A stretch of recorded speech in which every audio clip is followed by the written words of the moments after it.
আপনার ছেলে এই আন্দোলনে যে কোনো সময় শহীদ হতে পারতো, এটা জেনেও আপনি আপনি তার হাতটা ধরে থাকেননি, আপনি ছেড়ে দিয়েছেন।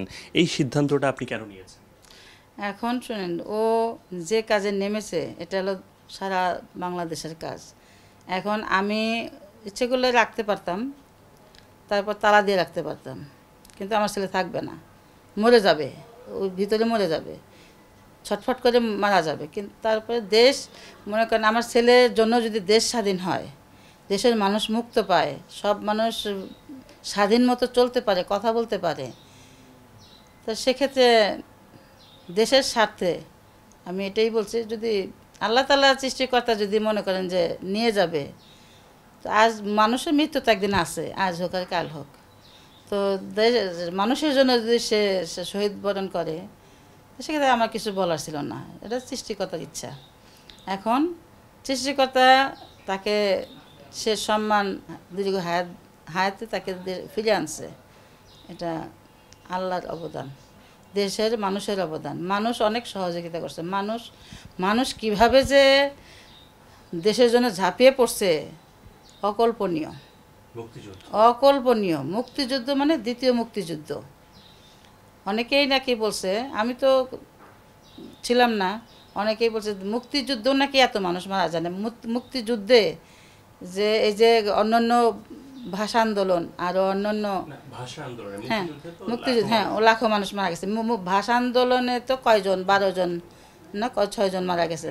তা এখন এখানে এই কোটা আন্দোলন নিয়ে যে এত মানুষ মারা যাবে, এটা কেউ কখনো কল্পনা করে নাই। আন্টি, এই যে মানে গুলি করা হয়েছে এবং গতকালকেও বলা হয়েছে যে প্রত্যেকটা গুলির বিচার হবে, অবশ্যই এদের প্রধান কাজ হবে এদের বিচার করা, আমি মনে করি। কারণ এদের জন্য যারা যে জীবন দিয়েছে, তারা যারা আছে, যারা মনে করেন সামনে সংস্কারের পথে আগায় যাচ্ছে, এদের প্রধান কাজ হবে এই বাচ্চাদের বিচার করতে হবে। কারণ এটা তো একটা যৌক্তিক আন্দোলন নিয়ে নামছিল, যৌক্তিক বিষয় নিয়ে নেমেছে। তাদের যৌক্তিক বিষয় তারা মূল্যায়ন না করে তাদেরকে গুলির নির্দেশ করেছে, তো এটা কত বড় অমানবিক কাজ, এটা অবশ্যই দেশের মানুষ বিচার করবে। হসপিটাল থেকে তাকে আবার নিয়ে যাওয়া হলো এবং সেখানে গিয়ে বিবৃতি দেওয়া হলো, এমনকি আপনারাও সেখান থেকে বের হয়ে দেখা করে এসে বলেছিলেন তারা স্বেচ্ছায় বিবৃতি দিয়েছে, যদিও এটা ছাত্র জনতা সবাই প্রত্যাখ্যান করেছিল এবং অনেকেই বুঝেছিল যে এটা আসলে না। শুনেন, আপনারা দেশবাসী তো জানে ডিবি কী জিনিস, এটা জানে, এটা তো বলার অপেক্ষা রাখে না। এখন ওখানে যারা যায়, ওখানে তাদের জিম্মায় যারা থাকে, তারা যা সাজেশন দেয়, অন্তত ওই সময়ের জন্য তাকে সেটাই করতে হয়। আমার ছেলে অবশ্য সবসময় আমাকে বলতো না, গোপন রাখতো। এখন আমি কষ্ট পাবো বিধায় সে সব কিছু খোলামেলা আমার সাথে আলাপ আলোচনা করতো না, কিন্তু আমি বারবার জিজ্ঞেস করতাম। তো আমি তো বের হয়ে যায়, কোথায় যায়, কী করে, আমি তো সঠিক বলতে পারি না। পরে আস্তে আস্তে যখন দেখলাম যে টিভিতে দেখি এরকম করতেছে, তখন তো আমি তো অনেক ভীত অবস্থায় ছিলাম, খুব টেনশনে। একদিকে ভালো লাগছে, খুশি একদিকে, যে না আমার ছেলে এমন একটা কাজে সে অংশগ্রহণ করছে।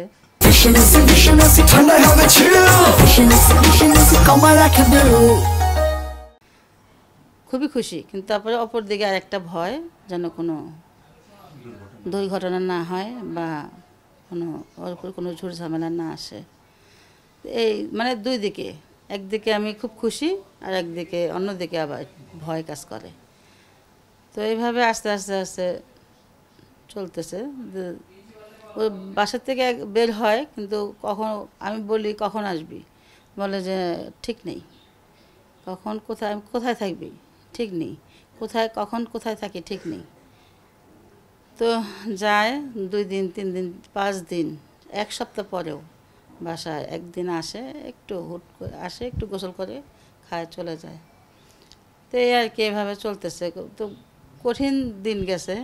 এটা এখন কি বলবো, এটা যে মা সেই বুঝে, অন্য কেউ বুঝবে না। বুঝে কিন্তু তারপরেও মায়ের ভিতর যে কেমন লাগে সেটা মাই বুঝে, সেটা প্রতিটা সন্তানের মাই বোঝে। এরপরে আর ভয় কাজ করছে, তবে তখন আমি শুধু একমাত্র আল্লাহকেই স্মরণ করছি, সবসময় স্মরণ করি। তারপরে আল্লাহকে আমি বলছি, আল্লাহ তোমার তোমার এগুলো হলো তোমার দান, তোমার দান, তুমি হেফাজতে রাখবা। সন্তান এটা আল্লাহর দান। আল্লাহ তোমার তোমার যে সৃষ্টিকর্তা, তুমি সৃষ্টি করছো, তোমার হেফাজতে তুমি রাখবা। আমার সন্তানকে তোমার হেফাজতে আমি দিয়ে রাখছি। তুমি তুমি ছাড়া আমার কেউ নাই, তুমি হেফাজতে রাখবে।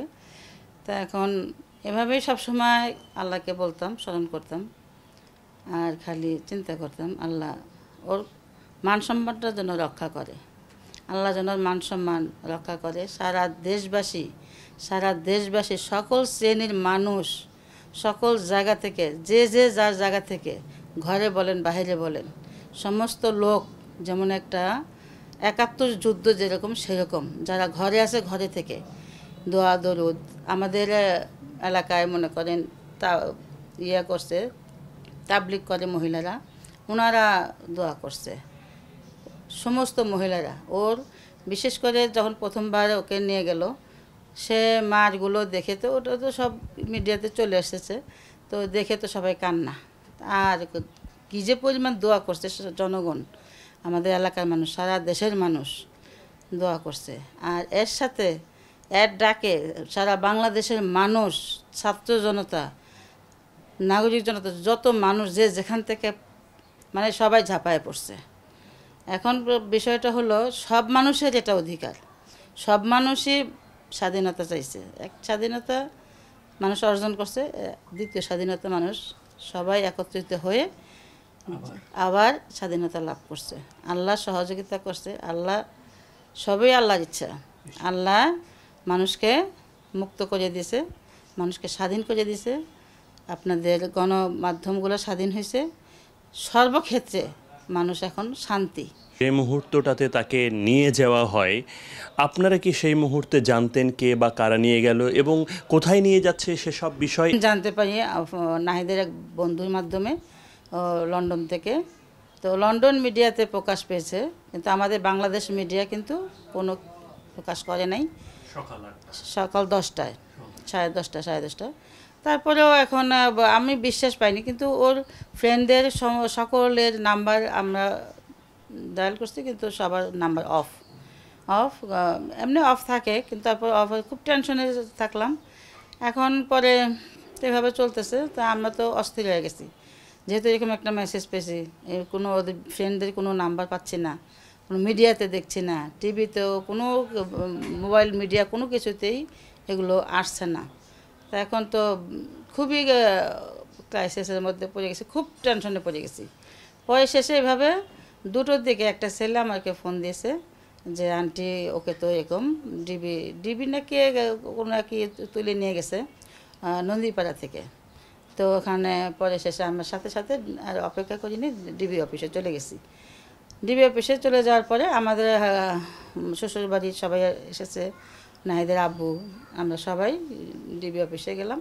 ওখানে খোঁজ নিলাম, ওনারা অস্বীকার করে, ওনারা বলে না আমরা কাউকে এরকম আনি নাই।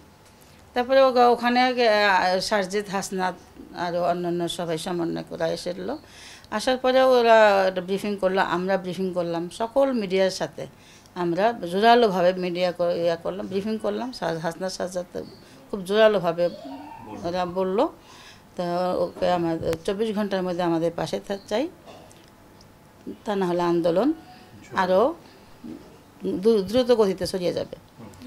তো যার ফলে এখানে ওনারা আমাদেরকে বললো যে ওনার ভিতর থেকে একটা ডিবির ভিতর থেকে একটা লোক এসে বললো যে না আমরা আনি নাই, শুধু শুধু আমাদেরকে ভুল বুঝবেন না। পরে ওনারা আমাদেরকে সাজেশন করলো সিআইডি অফিসে যেতে। আমরা সিআইডি অফিসে গেলাম, ওখানেও বললো যে এখানে তারা আনে নাই। তো ওখান থেকে আবার আমাদের সাজেশন করলো যে খিলগাঁও থানায় যেতে, যোগাযোগ করতে। তো আমরা থানায় গেলাম, থানায় যাওয়ার পরে ওসি সাহেবও বললো যে না আমরা তো ওই করি নাই, আমাদের এলাকারই যেহেতু আমার আন্ডারে, তো আমরা অবশ্যই তাহলে আমরা আপনাকে মেসেজ দিতাম, কিন্তু আমার এখানে আমরা করি নাই। তো সবাই এটা আমাদেরকে সবাই বলছে কারো কাছেই নেই, কারো কাছেই নেই। পরে তখন তো আরও টেনশন, তখন কোথায় যাবে।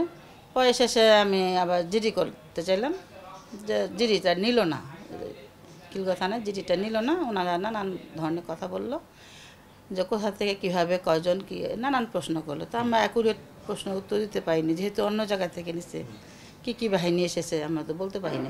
ওইটাকে ইস্যু করে জিডিটা আর নেয়নি। পরে শেষে আমরা ওখান থেকে আসলাম আমার শ্বশুর বাড়ি চলে গেলাম। তো বনশ্রী থেকে বনশ্রী বাসায় আসলাম না, আমার শ্বশুর বাড়ি চলে গেলাম বাড্ডা। অন্য কোনো মানে আপনারাও কি ভয়ে ছিলেন? হ্যাঁ, আমরা ভয়ে ছিলাম। আমার হাজব্যান্ড ও নাহিদের আব্বুকে নিয়ে, আমার ছেলেকে নিয়ে। আমার তো 2 ছেলে, তো এখন ওর আমার ছোট ছেলেকে নিয়ে, ওর আব্বুকে নিয়ে আমরা ভয়ে ছিলাম, যার ফলে বাসায় না থেকে আমার বাড্ডা চলে গেছি আমার শ্বশুর বাড়িতে।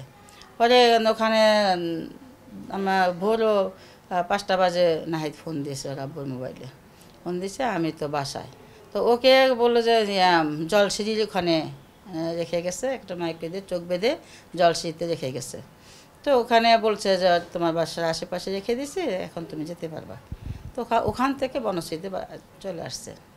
তারপর তো ওকে আমরা সবাই হসপিটালে ভর্তি করলাম, গণ হাসপাতাল।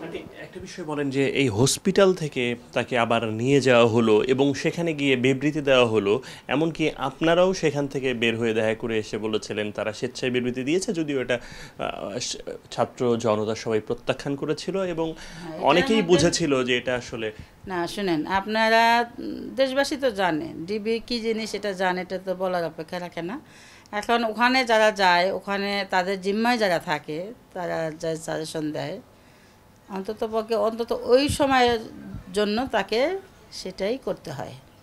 তা আমাদের অবস্থাও ঠিক তেমনই হয়েছিল এবং সবাইকে ওই ওনার অফিসে রুমের ভিতরে ডিবি হারুন সাহেব উনি আমাদেরকে বললো যে এভাবে বলবেন, বেশি বলতে হবে না, 2-3টা কথা বললেই চলবে। তো এই আর কি, এটা একেবারে ওনারা যেটা বলেছে ঠিক ওভাবেই বাইরে এসে আমাদেরকে বলতে হয়েছে। আর তারপরে ওনার রুমে যখন আমাদেরকে বসিয়েছে, তখন উনি বলছে, তার আগের দিন একটা ঘটনা হলো যে আমরা দেখতে গেছি আমার ছেলেকে। তো দেখতে তো দেওয়া দূরে থাক, আমরা যে ডিবির যে গেট পর্যন্ত পৌঁছাতে পারিনি। তো তার আগে যে মেন রোডটা, ওই পাশে আমরা দাঁড়ানো। পরে শেষে বললো যে হারুন সাহেব বললো যে যদি গতকাল যদি আপনারা বলতেন আপনাদের বাচ্চাদের সাথে দেখা হয়েছে, তো আমাদের জন্য ভালো হতো। এখন আমি তো বললাম যে ভালো হতো, আমরা তো আপনাদের গেটের সামনে আসতে পারি না, আপনাদের পুলিশ আমাদেরকে বাঁশি দিয়ে সজাই দিছে, তো গেটের সামনে আসতে পারি না, কীভাবে বলবো? এটা তো কি আমরা কি এটা বলতে পারি? তখন পরে আর কিছু বললো না। পরে আমাদের কীভাবে, মানে ওই আগের দিনের ঘটনাটাই পরের দিন কভার করার জন্য সমস্ত গার্জিয়ানকে নিয়ে তারা খাওয়াইলো, তারপরে এইভাবে শিখিয়ে বিবৃতি দেওয়া হলো।